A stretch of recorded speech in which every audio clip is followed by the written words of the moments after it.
For some, the Super Bowl is an opportunity to party with friends and watch the two best teams in the NFL face off.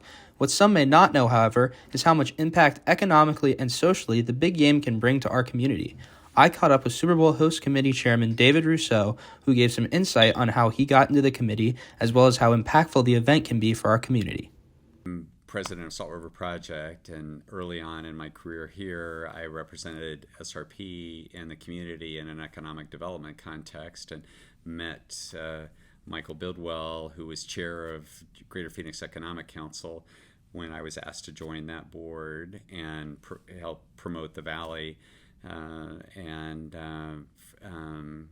get quality businesses to locate here, hence quality jobs, which draws better outcomes out of our academic institutions and ultimately makes this a more vibrant place to live.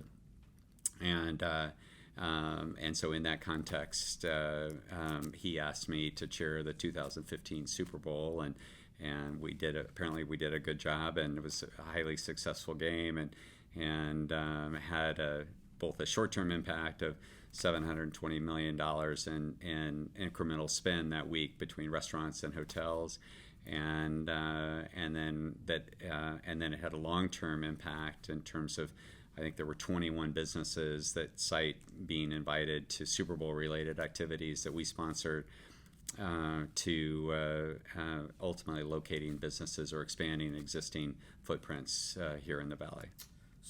Many fans had an opportunity before the Super Bowl to participate in fun events such as the Super Bowl experiences at the Convention Center and Hance Park in Phoenix.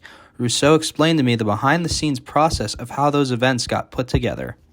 And you have NFL sponsors like Lowe's that were going to be prominently displayed. Fox, the game, who had the game this year, and their local affiliates played a big role in our free event of Super Bowl experience at Hance Park.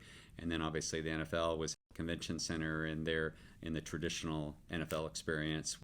As for Rousseau himself, while he did express a love for being the lead of the committee and a passion for football, he said it was time to pass the torch to someone else after all the hard work he has put in the past two Super Bowls. I think my favorite part is just the gratifying experience of working with staff and then like people like Jay Perry, who have done a tremendous job of navigating this process. And I had a lot of meetings. They weren't all productive, but I learned something from each of the meetings back in 2015, and so that's an experience I wouldn't trade. And I'm anxious to hand this role off to someone else that's got a greater level of energy and enthusiasm and creativity that can do it even in a better way. So.